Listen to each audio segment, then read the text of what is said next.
It's your boy Pro Peas, aka Love. Would like to welcome y'all to All Love, Big Love. For the returning subscribers, welcome back. You feel me? For the new subscribers, make sure y'all hit that notification bell so y'all can see all the videos that I post up. You feel me? Know what I'm talking about? Hold on, don't man. Like this.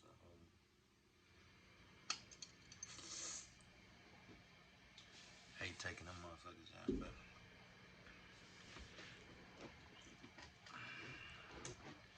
yeah, man. Today we gonna be getting in with another Louisville legend. You feel me? This is one of my OGs. You know what I'm saying? It's fucked up how, you know what I'm saying, shit turned out and shit, but I mean, it is what it is, you know what I'm saying? But today we're gonna be getting in about a Louisville legend out of Louisville, Kentucky, you feel me? For all y'all who know him, when I mention his name, y'all get in them comments. You know what I'm saying? Y'all let me know if y'all know him, you know what I'm saying? Y'all can say whatever y'all, you know what I'm saying, feel like y'all want to say about him. You know what I'm saying? Chime in on the story. You know what I'm saying? Comment on, you know what I'm saying? Anything you want to say about him, you feel me? But unfortunately, my OG, I had did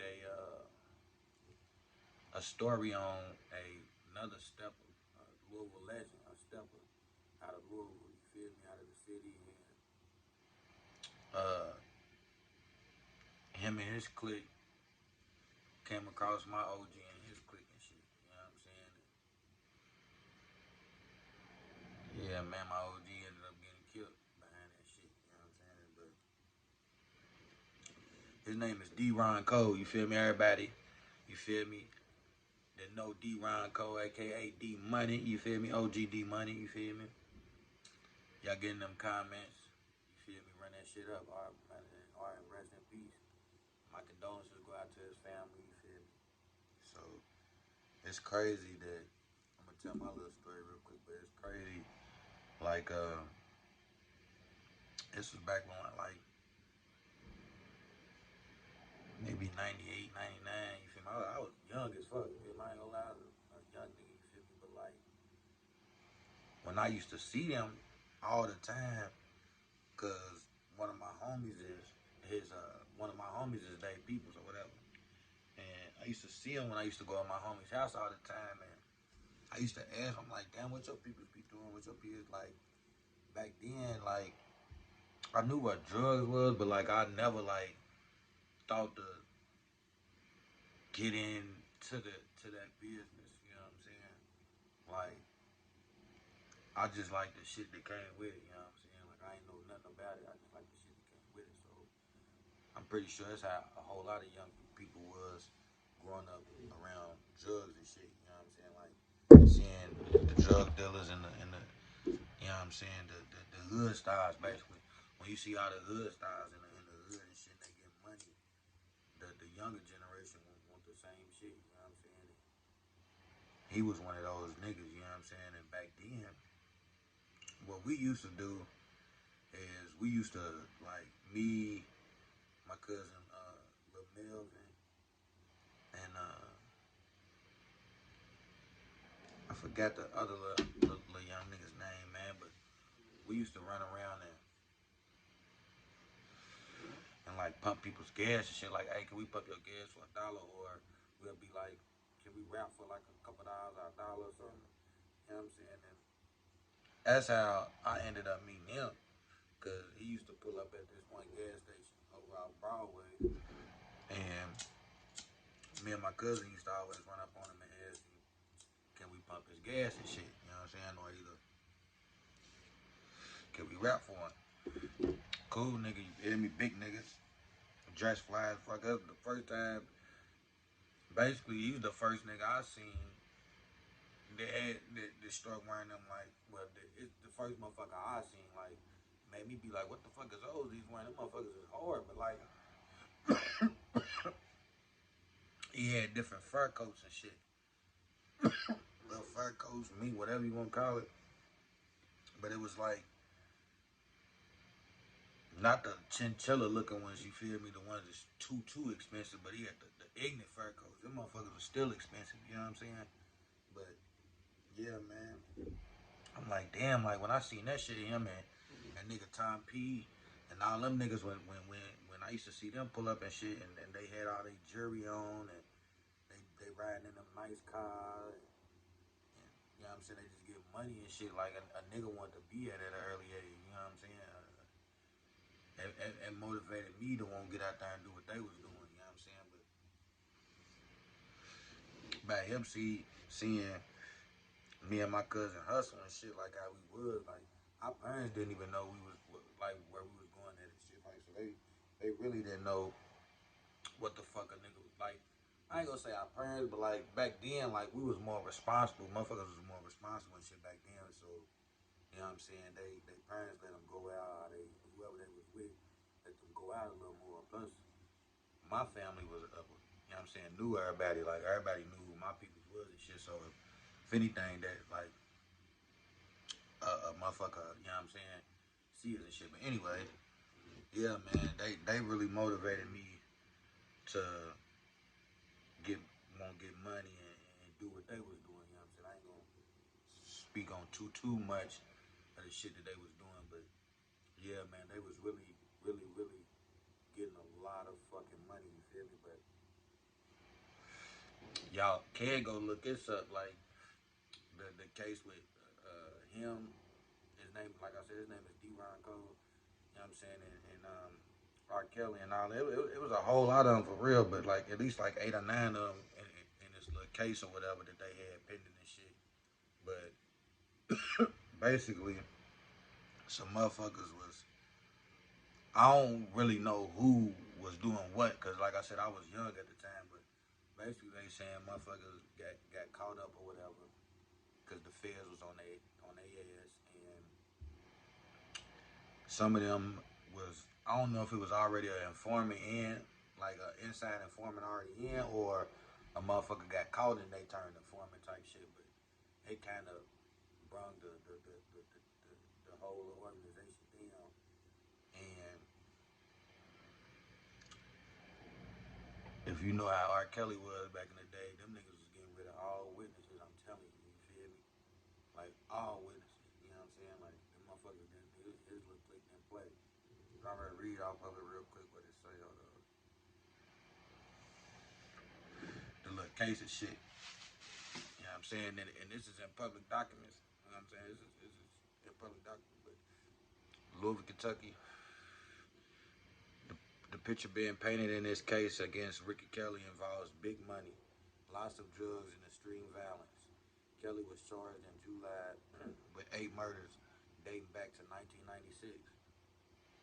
For the first time, we're getting a look at what's in the case against him from discovering I mean, from him against him from discovery filed in his case, his court case. It contains thousands of pieces of evidence, investigating notes, photos, and videos to the Commonwealth Attorney Office could use against Kelly when he goes to trial. The first 2 murders, Kelly is accused of having long been tied to the mid 1990s drug ring led by Zellner Hamilton. Zellner Hamilton. And Kelly's excuse me. In Kelly's in Kelly's case file, the U.S. Drug Enforcement Agency recounts how the informant in that case, Gail Duncan, was shot while sitting in the car in 1996 in front of her daughter. One of the men Duncan was supposed to testify against, DeRon Cole, that's D Money, died 3 months later after he pled guilty in the case.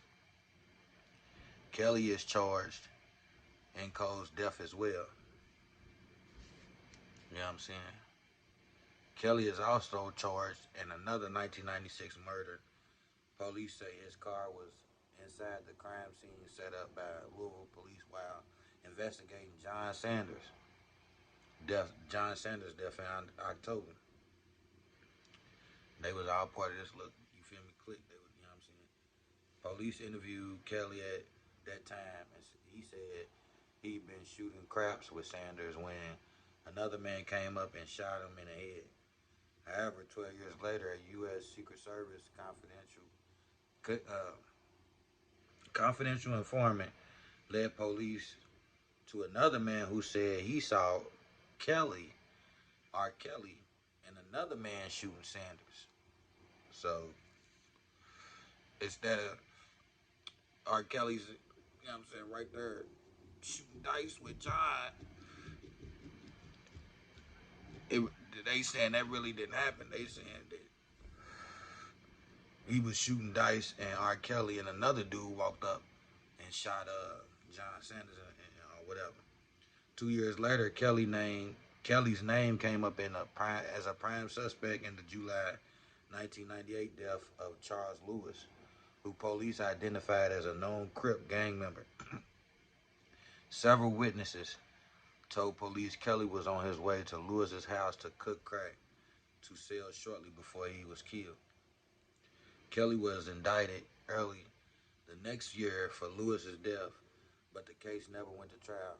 A detective's notes around the same time said informants didn't want to testify against Kelly, even though he openly admitted it to the hit, as police say he caused the murder. Kelly's file also contained information from a confidential DEA informant on Craig Jones' 2005 murder. The informant says Jones' murder cost $50,000 and was to prevent him from telling on his suppliers after he got caught for running drugs. Police mapped out Kelly's ties to the final two victims in a chart that tied him to some of the other people also charged in a few of the Kelly murders. LaQuante Jackson and Warren King both died in 2006. A witness says Kelly and two other men killed Jackson for $15,000 and a half brick of cocaine. A U.S. Department of Justice Alcohol, Tobacco, and Firearms investigation details another witness who says Kelly was going to get $50,000 for King's murder. So Kelly faces numerous charges, including 8 counts of conspiracy to commit murder. He's due back in court. Blah blah blah blah blah. But yeah, man, that's how it lets you know like how motherfuckers be like Louisville, what they be riding horses with. Nah, man, it's far from it. Like they used to call us baby Harlem, bro. Like and you know what I'm saying. I'm telling you, like it goes down here, like, and they used to call us first. I used to go out of town all the time. I told them where I'm from and shit. They be like, oh, y'all first 48, like y'all known for that shit. And I'm like, we got killings, but we ain't no just known for no first 48. That's Memphis. You hear me? But yeah, man. It's your boy Po Peasy, aka Lovely. Y'all like, comment, subscribe, get them notification, that notification bell. You feel me? So y'all can catch up on all the new videos. Sorry I took long on this video, but I was trying to get a little, you feel me, to give y'all a little picture of what's going on back in the mid '90s and the late '90s and the early 2000s, the mid 2000s. You know what I'm saying? And yeah, man. RIP my homeboy OG DeRon. You know what I'm saying? KD Money. You know what I'm saying? Free Time P. You know what I'm saying? And reason why I mention them two, cause them is the main two that when I used to always do like see him, I go around them. Them two used to always be together or whatever when I seen them or whatever. You know what I'm saying? But yeah, man. Real OG Louisville legend, man. Was really getting money. They was really getting money back then, man. You feel me? So I'm giving his flowers and